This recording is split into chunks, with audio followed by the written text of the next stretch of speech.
E aí, gurizada, beleza? Bem-vindos a mais uma aula do canal Instituto Ensino de Potência. Eu sou o professor Eduardo e hoje a gente vai responder a questão 177 da prova amarela do Enem de 2020. Então vamos lá. Antônio, Joaquim e José são sócios de uma empresa cujo capital é dividido entre os três em partes proporcionais a 4, 6 e 6, respectivamente. Com a intenção de igualar a participação dos três sócios no capital da empresa, Antônio pretende adquirir uma fração do capital de cada um dos outros dois sócios. A fração do capital de cada sócio que Antônio deverá adquirir é... Então, o que o exercício quer saber, meus queridos? O exercício quer saber qual fração o Antônio vai ter que adquirir do Joaquim e do José. Ele quer saber isso. Ele quer saber quanto que ele vai ter que adquirir de cada um dos dois para poder ter partes iguais, respectivamente. Então, como a gente vai descobrir isso?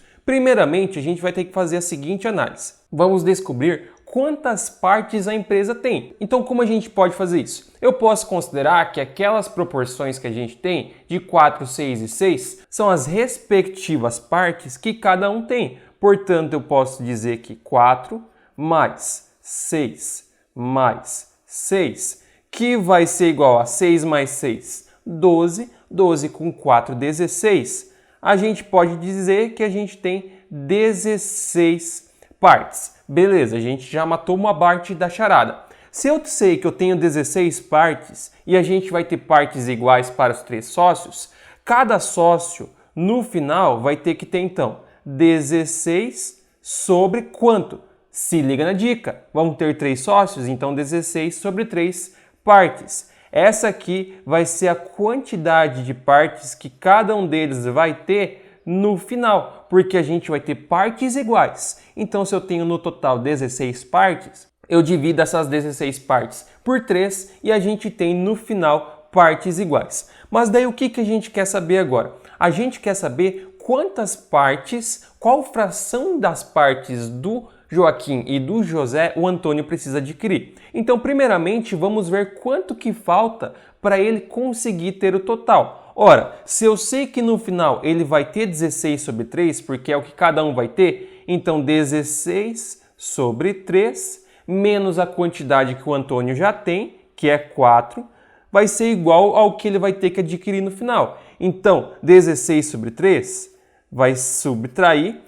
Se eu quero subtrair uma fração, eu posso transformar esse 4 em uma fração. Então, 4 é a mesma coisa que 12 sobre 3. Então, 16 sobre 3 menos 12 sobre 3. Se liga na dica. 16 sobre 3 menos 12 sobre 3 é igual a 4 sobre 3. Por quê? Mantenho a base, porque as bases são iguais, subtrai os denominadores. 16 menos 12 é igual a 4. Então, eu tenho aqui 4 terços, que é a parte que o João precisa adquirir. Então é isso aqui que ele precisa adquirir. Daí vocês vão falar, Eduardo, então ele precisa adquirir 4 sobre 3, no caso é a alternativa E. Não, gente, isso aqui é o total que ele precisa adquirir. Ele vai ter que adquirir metade disso aqui de ambos, porque esse é o total que ele precisa adquirir. Se eu vou ter que adquirir dos dois, então metade disso aqui ele adquire do Joaquim e metade disso aqui ele adquire do José. Então o que eu faço? Eu divido por 2. Então 4 sobre 3 dividido por 2. Quando eu tenho uma divisão assim, o que eu faço? Eu mantenho a primeira e multiplico pelo inverso da segunda. A primeira é 4 terços,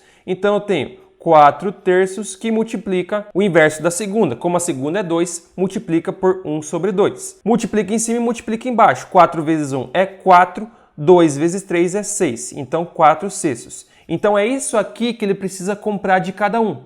Só que se liga na dica, gurizada. A gente quer saber o quanto de fração que ele vai ter que comprar de cada um. Mas é em relação ao que cada um tem. Isso aqui é em relação ao todo. Então o que eu vou ter que fazer? Eu vou ter que descobrir qual fração referente ao que cada um tem. É meio que se eu estivesse calculando uma porcentagem. Então como que eu descubro?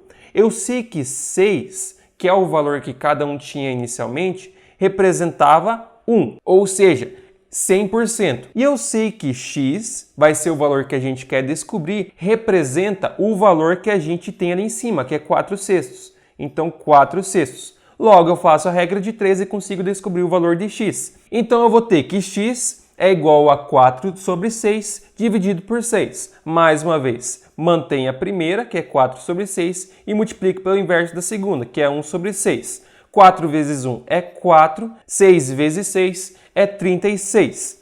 Eu sei que ambos são múltiplos de 4, 4 dividido por 4 é 1, 36 dividido por 4 é 9. Então, essa é a fração que ele vai ter que adquirir do capital de cada um. No caso, a alternativa C. Então é isso, gurizada. Espero que tenha ficado claro. Se não ficou, pode deixar nos comentários, que eu respondo sempre todo mundo. Não se esqueça de deixar aquele like para ajudar o canal a crescer cada vez mais. Também se inscreva e ative as notificações para não perder nenhum vídeo, nenhuma dica e nenhuma novidade. Muito obrigado a todos que assistiram, bons estudos, um grande abraço, valeu e até a próxima.